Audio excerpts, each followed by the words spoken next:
नमस्कार दोस्तों, स्वागत है आप सभी का आपके अपने YouTube channel Shyam class study में। साथियों, आज की इस वीडियो में यूपी पुलिस परीक्षा 2023 में पूछे जाने वाले जीके जीएस के 37 अति महत्वपूर्ण प्रश्नों का प्रैक्टिस सेट लेकर के आया हूँ। साथियों, मैं आपको वही प्रैक्टिस सेट करवा रहा हूँ जो पिछले परीक्षाओं में पूछे गए और आने वाले समय में ये सारे प्रश्न आपके यूपी पुलिस परीक्षा 2023 के लिए बहुत ज़्यादा महत्वपूर्ण हो जाते हैं। तो प्यारे साथियों, आज के इस प्रैक्टिस सेट को पूरा करिएगा।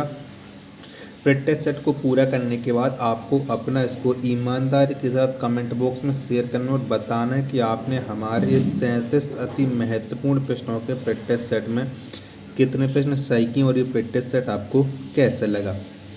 प्रैक्टिस सेट पसंद आए तो वीडियो को एक लाइक कर देना। चैनल को आपने अभी तक सब्सक्राइब नहीं किया होगा तो चैनल को आप जरूर सब्सक्राइब कर लीजिएगा और इस प्रैक्टिस सेट को आप अपने सभी दोस्तों के पास जरूर शेयर कर देना जो भी यूपी पुलिस परीक्षा 2023 की तैयारी कर रहा हो, जीके जीएस में अच्छा स्कोर करना चाहता है।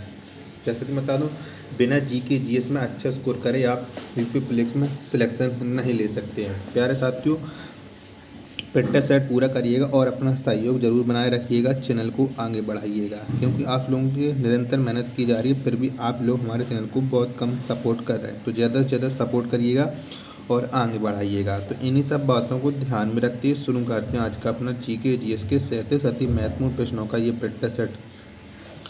तो पहला प्रश्न है आपके सामने कि भारत के वन्य जीव संरक्षण अधिनियम 1972 में कितनी अनुसूचियाँ हैं। तो कितनी अनुसूचियाँ हैं? तो भारत का जो वन्यजीव संरक्षण अधिनियम 1972 है, इसमें 6 अनुसूचियाँ। तो एक का जो राइट आंसर होगा वो हो जाएगा ऑप्शन नंबर सी। प्रश्न संख्या 2 है आपके सामने कि दक्कन के पठार के अधिकांश हिस्से में किस प्रकार की मिट्टी पाई जाती है। तो कौन से प्रकार की मिट्टी पाई जाती है दक्कन के पठार में? तो यहाँ पर पाई जाती है काली मिट्टी। कौन सी? काली मिट्टी। तो 2 का राइट आंसर हो जाएगा ऑप्शन नंबर ए। प्रश्न संख्या 3 है आपके सामने कि रक्त को थक्का जमने में मदद करता है। तो कौन सा वो विटामिन है जो रक्त के थक्के को जमने में मदद करता है? तो वो विटामिन है विटामिन के। तो 3 का राइट आंसर हो जाएगा ऑप्शन नंबर बी। प्रश्न संख्या 4 है आपके सामने कि विश्व मरुस्थलीकरण दिवस एवं सूखा रोकथाम दिवस किस तिथि को मनाया जाता है। तो कब मनाया जाता है? तो विश्व मरुस्थलीकरण दिवस एवं सूखा रोकथाम जो दिवस है ये प्रति वर्ष 17 जून को मनाया जाता है। तो 4 का राइट आंसर हो जाएगा ऑप्शन नंबर सी। प्रश्न संख्या 5 है आपके सामने कि आर्थिक सर्वेक्षण का प्रकाशन कौन करता है। तो कौन करता है? तो आर्थिक सर्वेक्षण इसका जो प्रकाशन करता है वो करता है वित्त मंत्रालय। तो 5 का जो राइट आंसर होगा वो हो जाएगा ऑप्शन नंबर सी। प्रश्न संख्या 6 आपके सामने की भूपट्टी की संरचना में अभ्रक की मात्रा लगभग कितनी होती है। तो कितनी होती है? तो भूपट्टी की जो संरचना और इसमें अभ्रक की मात्रा होती है 5%। तो 6 का जो राइट आंसर होगा वो हो जाएगा ऑप्शन नंबर बी। प्रश्न संख्या 7 है आपके सामने को मोपला विद्रोह किन वर्षों के दौरान हुआ था, यानी मोपला विद्रोह कब हुआ था। तो मोपला विद्रोह ये हुआ था 1921-22। कब? 1921-22 में। तो 7 का जो राइट आंसर होगा वो हो जाएगा ऑप्शन नंबर डी। प्रश्न संख्या 8 है आपके सामने कि मसाई जनजाति कहाँ पाई जाती है। तो कहाँ पर पाई जाती है मसाई जनजाति? तो ये पाई जाती है अफ्रीका में। कहाँ पर? अफ्रीका में। तो 8 का जो राइट आंसर होगा वो हो जाएगा ऑप्शन नंबर सी। प्रश्न संख्या 9 है आपके सामने किसकी मृत्यु पोलो खेलने के दौरान हुई थी, यानी कौन से बादशाह की मृत्यु हो गई थी पोलो खेलते समय। तो ये हुई थी कुतुबुद्दीन ऐबक की। किसकी? कुतुबुद्दीन ऐबक की। तो 9 का जो राइट आंसर होगा वो हो जाएगा ऑप्शन नंबर ए। प्रश्न संख्या 10 है आपके सामने की पिंडारी नदी किस स्थान पर अलकनंदा नदी से मिलती है। तो कौन से स्थान पर मिलती है पिंडार नदी? तो ये मिलती है कर्णप्रयाग में अलकनंदा से। तो 10 का जो राइट आंसर हो जाएगा ऑप्शन नंबर सी। प्रश्न 11 है आपके सामने कि पुलकेशिन द्वितीय किस वंश से संबंधित है। तो कौन से वंश से संबंधित है पुलकेशिन द्वितीय। तो इसका जो संबंध है वो है चालुक्य वंश से। तो 11 का राइट आंसर हो जाएगा ऑप्शन नंबर बी। प्रश्न संख्या 12 है आपके सामने कि दक्षिण भारत के नीलगिरी पर्वत की सबसे ऊंची चोटी कौन सी है। तो कौन सी है। तो दक्षिण भारत की नीलगिरी पर्वत की जो सबसे ऊंची चोटी है वो है दोदा बेटा। तो 12 का जो राइट आंसर होगा वो हो जाएगा ऑप्शन नंबर बी। प्रश्न संख्या 13 है आपके सामने कि लोकटक झील किस राज्य में स्थित है।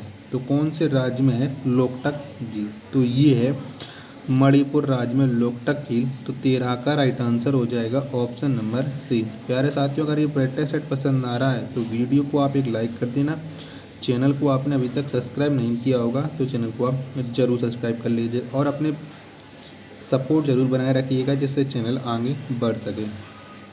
तो प्रश्न संख्या 14 है आपके सामने कि जल में घुलनशील विटामिन कौन सा है। तो कौन कौन से विटामिन होते हैं जो जल में घुलनशील होते हैं। आप जानते हैं कि केवल 2 विटामिन होते हैं जल में घुलनशील, वे होते हैं विटामिन बी और विटामिन सी। तो यानी बी और सी दोनों इसके राइट आंसर हो जाएंगे ऑप्शन नंबर डी। प्रश्न संख्या 15 है आपके सामने कि संस्कृत ग्रंथ अष्टाध्यायी के लेखक कौन है। तो कौन है अष्टाध्यायी के लेखक। तो इसके जो लेखक हैं अष्टाध्यायी के वो हैं पाणिनि। तो 15 का राइट आंसर हो जाएगा ऑप्शन नंबर बी। प्रश्न संख्या 16 है आपके सामने कि सहायक संधि को स्वीकार करने वाला पहला शासक कौन था। तो कौन से शासक ने सहायक संधि को सबसे पहले स्वीकार किया था। तो वो शासक था हैदराबाद के निजाम। कौन। हैदराबाद के निजाम ने सहायक संधि को सबसे पहले स्वीकार किया था। तो 16 का जो राइट आंसर होगा वो हो जाएगा ऑप्शन नंबर बी। प्रश्न संख्या 17 आपके सामने गतिमान एक्सप्रेस झांसी को किससे जोड़ती है। तो किससे जोड़ती है गतिमान एक्सप्रेस झांसी को। तो ये जोड़ती है हजरत निजामुद्दीन से। तो 17 का जो राइट आंसर हो जाएगा ऑप्शन नंबर डी। प्रश्न संख्या 18 है आपके सामने कि उस द्वीप का नाम क्या है जहां नेल्सन मंडेला को उनके 27 वर्षों की कारावास अवधि में से 18 वर्ष के लिए कैद किया गया था। तो कहां पर कैद किया गया था नेल्सन मंडेला को। तो ये कैद करके रखा गया था रॉबिन द्वीप पर। तो 18 का राइट आंसर हो जाएगा ऑप्शन नंबर ए। प्रश्न 19 है आपके सामने कंदरिया महादेव मंदिर कहाँ स्थित है। तो कहाँ पर स्थित है। तो कंदरिया महादेव का जो मंदिर है ये स्थित है खजुराहो में। कहाँ पर है खजुराहो में। तो 19 का जो राइट आंसर हो जाएगा ऑप्शन नंबर ए। प्रश्न संख्या 20 है आपके सामने कि nuclear power corporation of India का मुख्यालय कहाँ स्थित है। तो कहाँ पर स्थित है। तो nuclear power corporation of India का जो मुख्यालय है वो स्थित है मुंबई में। तो 20 का राइट आंसर हो जाएगा ऑप्शन नंबर डी। प्रश्न संख्या 21 है आपके सामने कि महात्मा गांधी ने रॉलेट एक्ट के विरुद्ध सत्याग्रह किस वर्ष में किया था। तो कब किया था महात्मा गांधी ने। तो रॉलेट एक्ट के विरुद्ध जो सत्याग्रह किया था वो किया था 1919 में। तो 21 का जो राइट आंसर हो जाएगा ऑप्शन नंबर सी। प्रश्न संख्या 22 है आपके सामने अष्टक नियम को किसने प्रतिपादित किया था। किसने किया था। तो अष्टक नियम को प्रतिपादित किया था अलेक्जेंडर न्यूलैंड्स ने। तो 22 का राइट आंसर हो जाएगा ऑप्शन नंबर बी। प्रश्न संख्या 23 है आपके सामने कि भारतीय संविधान में शिक्षा को किस सूची में शामिल किया गया है। तो कौन सी सूची में शामिल किया गया है शिक्षा को। तो शिक्षा को शामिल किया गया है भारतीय संविधान में समवर्ती सूची में। तो 23 का राइट आंसर हो जाएगा ऑप्शन नंबर बी। प्रश्न संख्या 24 है आपके सामने कि भारत का प्रथम डिजिटल विश्वविद्यालय की शुरुआत कहाँ में हुई है। तो कहाँ पर हुई है। तो भारत के प्रथम डिजिटल विश्वविद्यालय की शुरुआत हुई है केरल में। तो 24 का जो राइट आंसर होगा ऑप्शन नंबर बी। प्रश्न संख्या 25 है आपके सामने कि बिस्मिल्लाह खां का संबंध किस वाद्य यंत्र से है। तो कौन से वाद्य यंत्र से है बिस्मिल्लाह खां का संबंध। तो बिस्मिल्लाह खां इनका जो संबंध है वो है शहनाई से। किससे है? शहनाई से। तो 25 का जो राइट आंसर हो जाएगा वो हो जाएगा ऑप्शन नंबर सी। प्रश्न संख्या 26 है आपके सामने कि महात्मा गांधी समुद्री राष्ट्रीय पार्क कहाँ स्थित है? तो कहाँ पर है? तो महात्मा गांधी समुद्री राष्ट्रीय पार्क ये है अंडमान निकोबार द्वीप समूह में।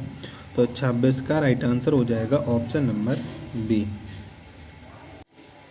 प्रश्न संख्या 27 है आपके सामने कि मरूनी नृत्य किस राज्य से संबंधित, यानी कौन से राज्य में ये मरूनी नृत्य किया जाता है? ये नृत्य किया जाता है सिक्किम राज्य में। तो 27 का जो राइट आंसर हो जाएगा वो हो जाएगा ऑप्शन नंबर ए। प्रश्न 28 है आपके सामने कि अवध के किस नवाब ने लखनऊ में बड़ा इमामबाड़ा का निर्माण करवाया था? तो किसने करवाया था? तो बड़ा इमामबाड़ा का निर्माण लखनऊ में करवाया था अस्फाउद्दौला ने। तो 28 का राइट आंसर हो जाएगा ऑप्शन नंबर ए। प्रश्न 29 है आपके सामने कि चौरी चौरा कांड की घटना के बाद किस आंदोलन को अचानक बंद कर दिया गया था? तो कौन से आंदोलन को बंद कर दिया गया था? जब चौरी चौरा की घटना उत्तर प्रदेश के गोरखपुर जनपद में हुई थी। तो असहयोग आंदोलन को बंद कर दिया गया था चौरी चौरा घटना के बाद। तो 29 का राइट आंसर हो जाएगा ऑप्शन नंबर डी। प्रश्न 30 है आपके सामने कि उत्तरी अटलांटिका संधि संगठन नाटो का मुख्यालय कहाँ स्थित है? बताइएगा नाटो का मुख्यालय। तो नाटो का मुख्यालय ब्रुसेल्स में। तो 30 का राइट आंसर हो जाएगा ऑप्शन नंबर सी। प्रश्न 31 है आपके सामने कि तूतीकोरिन थर्मल पावर स्टेशन कहाँ में स्थित है? तो कहाँ पर है तूतीकोरिन थर्मल पावर स्टेशन? तो ये स्थित है तमिलनाडु में। तो 31 का राइट आंसर हो जाएगा ऑप्शन नंबर ए। प्रश्न संख्या 32 है आपके सामने कि किस स्वतंत्रता सेनानी ने मुंडक उपनिषद से लिए गए सत्यमेव जयते को लोकप्रिय बनाया है? तो किसने बनाया है लोकप्रिय? तो आप जानते हैं कि सत्यमेव जयते मुंडक उपनिषद लिया गया और इसे लोकप्रिय बनाया है मदन मोहन मालवीय ने। तो 32 का राइट आंसर हो जाएगा ऑप्शन नंबर ए। प्रश्न संख्या 33 है आपके सामने कि भारत की पहली गणतंत्र दिवस परेड के मुख्य अतिथि कौन थे? तो कौन थे? तो भारत की पहली जो गणतंत्र दिवस की परेड हुई थी 26 जनवरी को पहली बार, उसके जो मुख्य अतिथि थे वो थे इंडोनेशिया के राष्ट्रपति। तो 33 का राइट आंसर हो जाएगा ऑप्शन नंबर सी। प्रश्न संख्या 34 है आपके सामने कि भारतीय प्रतिभूति एवं विनिमय बोर्ड की स्थापना कब हुई थी? यानी सेबी की स्थापना बताना है कब हुई थी। तो सेबी की जो स्थापना हुई थी वो हुई थी 1992 में। तो 34 का राइट आंसर हो जाएगा ऑप्शन नंबर बी। आपको कमेंट बॉक्स में कमेंट करके बताना है कि सेबी का मुख्यालय कहाँ पर स्थित है। प्रश्न संख्या 35 है आपके सामने किला मुबारक कहाँ स्थित है? तो कहाँ पर है किला मुबारक? तो ये किला मुबारक ये स्थित है पंजाब में। तो 35 का जो राइट आंसर हो जाएगा वो हो जाएगा ऑप्शन नंबर डी। प्रश्न संख्या 36 है आपके सामने कि स्वतंत्र भारत के प्रथम विदेश मंत्री कौन थे? कौन थे?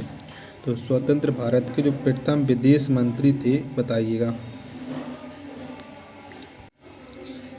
जवाहरलाल नेहरू स्वतंत्र भारत के प्रथम विदेश मंत्री थे। तो 36 का राइट आंसर हो जाएगा ऑप्शन नंबर सी। प्रश्न संख्या 37 और लास्ट प्रश्न है आज के इस वीडियो का कि सरकार का पहला विधि अधिकारी कौन होता है? तो कौन होता है? तो सरकार का जो पहला विधि अधिकारी होता है वो होता है अटॉर्नी जनरल। तो 37 का राइट आंसर हो जाएगा ऑप्शन नंबर ए। तो प्यारे साथियों, अगर आपको ये प्रैक्टिस सेट पसंद आया हो तो वीडियो को आप लाइक कर देना। चैनल को आपने अभी तक सब्सक्राइब नहीं किया होगा तो चैनल को आप ज़रूर सब्सक्राइब कर लीजिएगा। मिलते हैं अपन नेक्स्ट वीडियो में, तब तक के लिए धन्यवाद। जय हिंद।